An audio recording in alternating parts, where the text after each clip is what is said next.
Good morning, guys. Say, all right. And I'm going to give a quick update. Ye go fund ya Gertrude. Target ye go fund ya Gertrude ya kwana $2,000. Ndoda kukutenda imesi makatambanzaro kurwenyu kuti mwana yakwanza kwenda kuchipatara. Tinoona kuti vanokwanisa kuti vabvise here chibereko ichi sezvo cancer iya spreader ende ave pastage 3. Ndoda ngokutendai mangwanani asi handizivi ndokutendai sei. Right, the amount of people vari kuinbox WhatsApp kwangu vane cancer vari pano apa guys, amenoti zvakamira sei handizivi. Saka takutovhara nango ndikupe update kuti takutovhara GoFund ya Gertrude.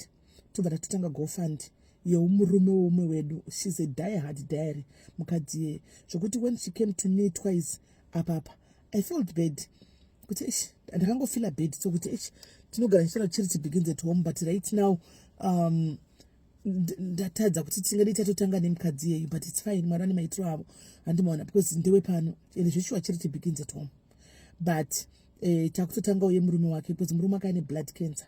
Saka hachakwanisi kuti adini kana taite sei apa mukadzi ashandi akuita basa kuchasa murume. Sometimes mari kuenda kuchipatara chako chaiko inoshayikwa chekudya. I remember kuti nesota svika pakutozomubatsira ndobva ndabvisa something kuti ndimutumire kuti akwanise kudya kuAfrica. Saka that broke my heart. Nokuti murume uyu ndiye anga ari breadwinner.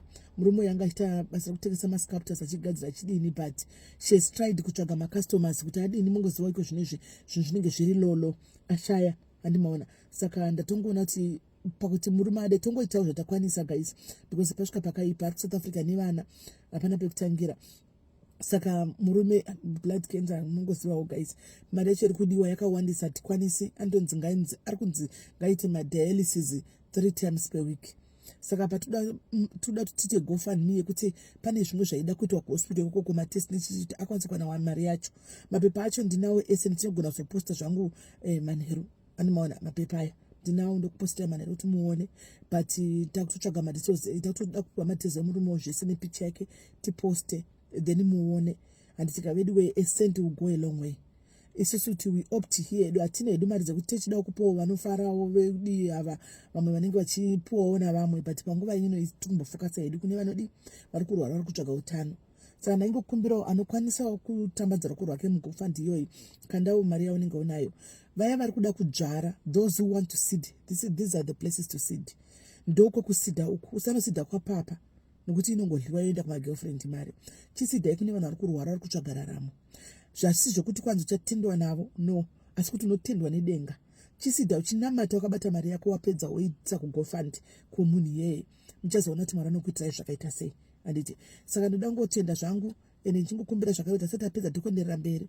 Tichange chikuenderera mberi tichimbotanga pano ndopatiri kutanga vanhu vepano ndovatiri kutanga, because sometimes it's senseless kuti totanga vanhu vekunze uko. Isusu tine vanhu pane vane maproblems akadaro, but sometimes tinenge singazivi handimasvoda vanozouya patotangwa zvimwe zvinhu senge like this case. Saka guys, Mwari akuitirai zvidhafu muve nezuva rakanaka, muswerapo.